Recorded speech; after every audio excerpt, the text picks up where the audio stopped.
back to the Genesis Principle Fine Art. I'm Walton Jones. As promised, welcome back in the studio space. Today's varnishing day. I did promise that I'll share the varnishing process with you once the oil painting is finished and is completely dried. I believe it's dried now, so I'll be showing you how, at least a little bit of my varnishing process.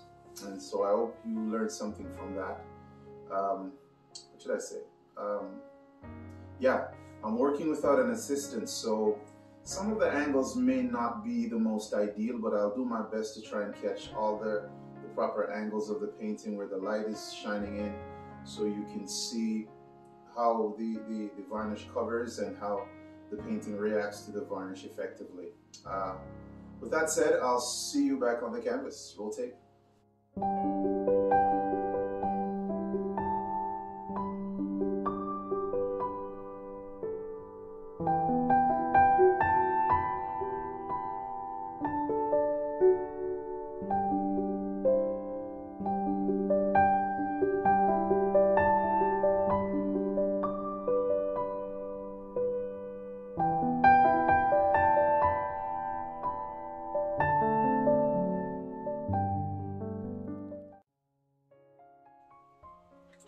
Okay, so I'm back by the painting now.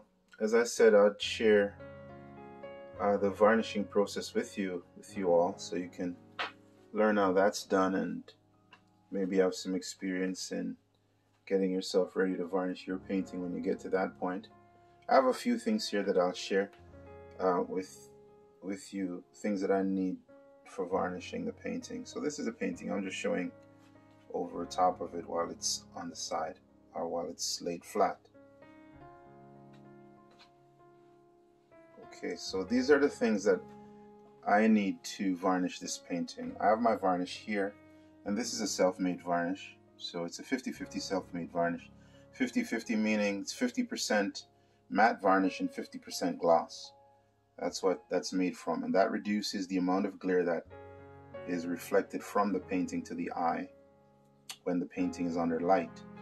So that's my way of combating that difficulty there. Okay, so I need two brushes. The first brush here is, the bristles are a bit softer and a little bit more fine and refined, and I'm using that to do the actual varnishing.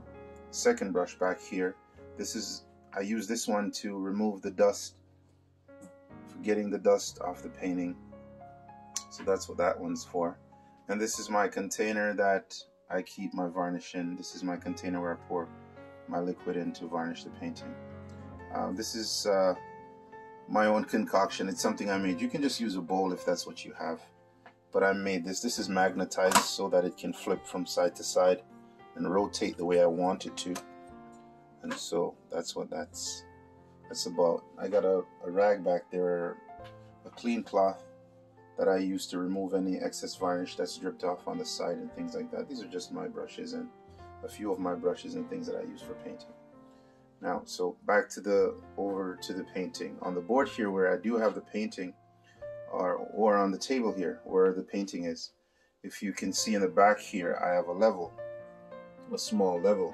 And that's not really necessary, it's not really required. It is important that you lay the painting flat to do the varnishing. That way you don't have any pooling of the varnish in any particular spot. And really you shouldn't be having that, because when you're varnishing a painting, you should be making sure that only the amounts of varnish, the quantity that you need, should be laid on the actual canvas on the painting, and then that's spread out if that's the way you choose to spread with your brush. Some people choose to dip the brush in varnish and then paint across the surface of the painting. I do both.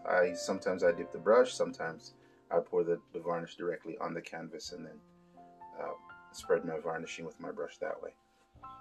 But those are the necessities as it is. So now I'll be setting the camera on a stand and I'll be varnishing the painting. Hopefully you get to see all of that clearly. As I said, I'm not working with an assistant presently, so I can't move around the camera as much, so the camera has to be stationized now.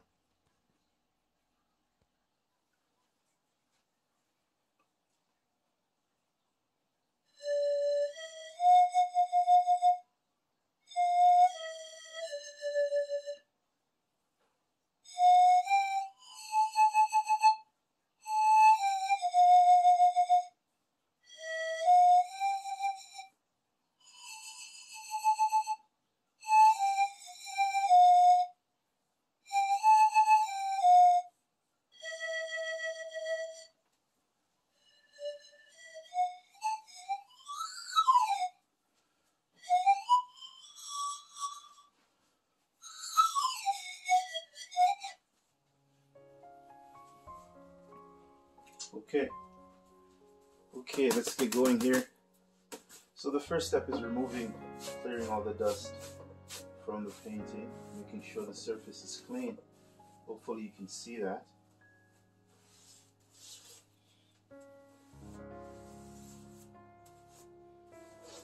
Just making sure that all the dust is removed, painting is nice and clean before you apply the varnish to it.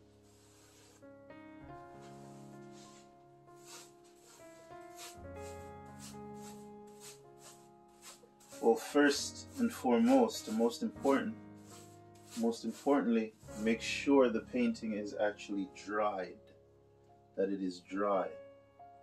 Make sure completely dried to the touch, no area of stickiness to it before you apply the varnish, or it will remove your paint. Not drastically, but you don't want to run the risk of lifting the paint after you've done all that amazing work. So okay, so I'm ready to apply the varnish now.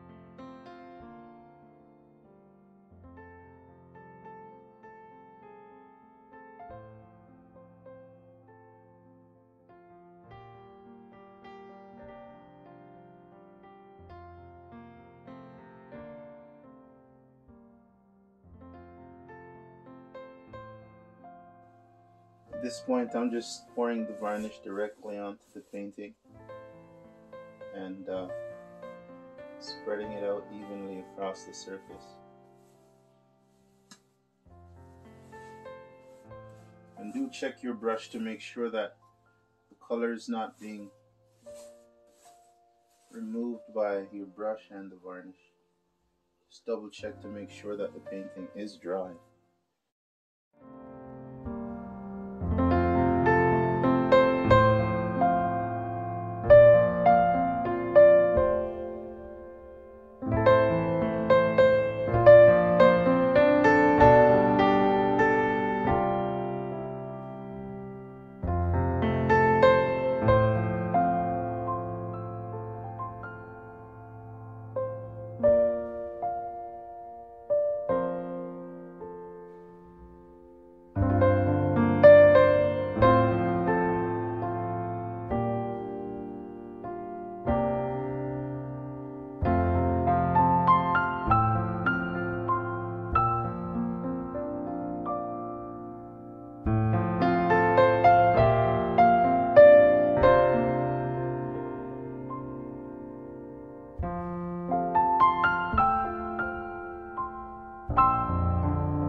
You can take time to work the varnish into the surface of the painting. It doesn't dry. It does dry in a reasonable amount of time, but you do have lots of time to work the varnish into the surface. So take your time and work the varnish into the surface.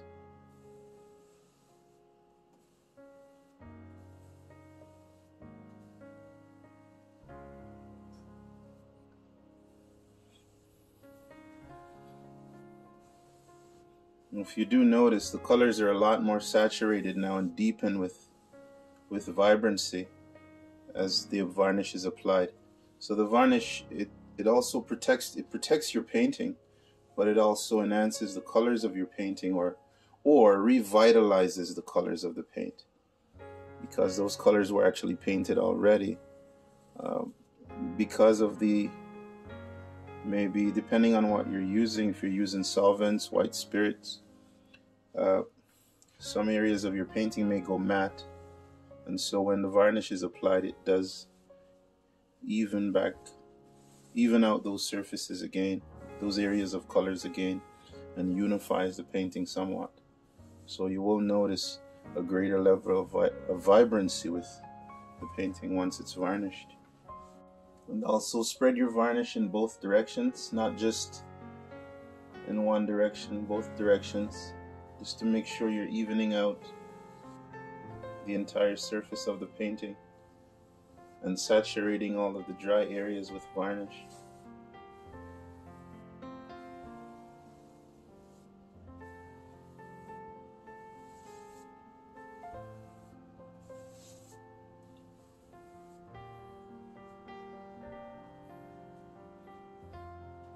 Okay, I think yeah, I think we've done that.